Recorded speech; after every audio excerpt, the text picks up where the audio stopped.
The Phalanx. This was the dominant infantry tactic of ancient Greece. A phalanx was a dense rectangular formation of soldiers armed with long spears and interlocking shields. By presenting a solid wall of shields and a bristling front of spear points, the phalanx was nearly impenetrable from the front. Its strength came from discipline and cohesion. Each soldier protected the man next to him. The tactic was designed to advance relentlessly, pushing and stabbing its way through an enemy line in a brutal shoving match. The most famous example of its use was by the 300 Spartans at the Battle of Thermopylae, who used a narrow pass to maximize the phalanx's defensive strength. Siege warfare.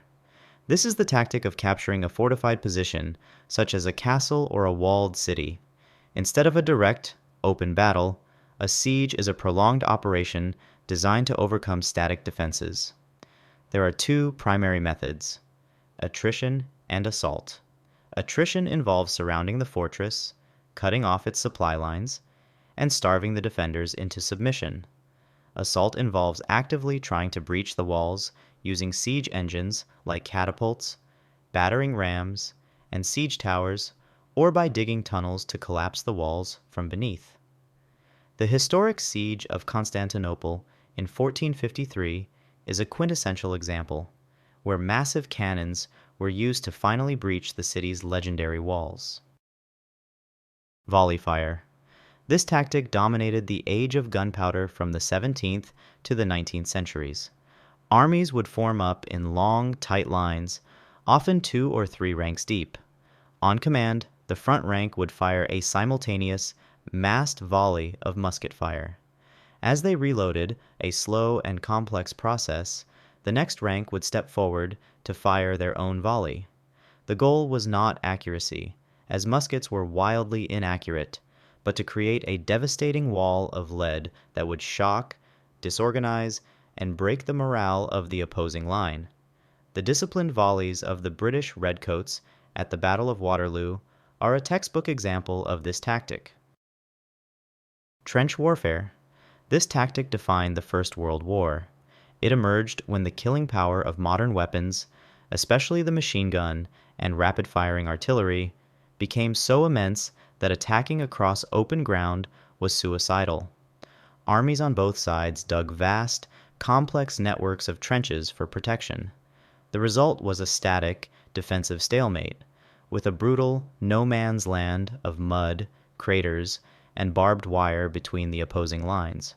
The primary tactic became attrition, trying to bleed the enemy dry of men and resources through massive artillery bombardments, followed by costly, often futile, infantry charges over the top. The Battle of the Somme is the most infamous example of trench warfare's horrific cost. Blitzkrieg. This was the revolutionary tactic used by Germany at the start of World War II to break the stalemate of trench warfare. Blitzkrieg is not about brute force, but about speed, surprise, and shock. The core concept is to use a concentrated spearhead of fast-moving tanks, panzers, and aircraft, especially dive bombers, to punch a narrow hole through the enemy's weakest point. Instead of fighting the main enemy force, these spearheads bypass strong points and drive deep into the enemy's rear, creating chaos, cutting supply lines, and surrounding entire armies. The rapid German invasion and defeat of France in 1940 is the classic example of Blitzkrieg in action. Guerrilla warfare. This is the primary tactic of asymmetric conflict, used by a smaller, weaker force against a larger, conventional military.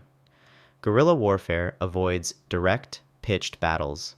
Instead, it relies on small, mobile units that use stealth, surprise, and knowledge of the local terrain. The tactics are hit and run, ambushes, sabotage, raids, and planting improvised explosive devices, IEDs. The goal is not to defeat the enemy army in a single battle, but to inflict a constant stream of casualties, disrupt their operations, and erode their political will to continue fighting. The tactics of the Viet Cong against U.S. forces during the Vietnam War are a famous example. Air superiority. This is a modern tactic focused on establishing total control of the airspace over a battlefield. The goal is to destroy the enemy's air force and air defenses so that your own aircraft can operate freely and the enemy's cannot. Once air superiority is achieved, an air force can strike enemy ground forces, command centers, and supply lines with impunity, while protecting its own ground troops from air attack. It is often the first and most critical objective in modern warfare. The 1991 Gulf War, Operation Desert Storm, is a prime example, where a weeks-long air campaign completely destroyed the Iraqi Air Force and defenses before the ground invasion even began. Combined arms. This is the dominant doctrine of modern, conventional militaries. Combined arms is the principle of synchronizing all different military assets, infantry, tanks, artillery, air support, helicopters, and electronic warfare to strike an enemy simultaneously. The goal is to present the enemy with so many different types of threats from so many different directions that any action they take to defend against one threat makes them more vulnerable to another. For example, artillery fire forces enemy infantry to take cover, making them easy targets for a tank advance. The U.S. Army's Thunder Run into Baghdad in 2003 was a classic display of fast-moving, synchronized combined arms.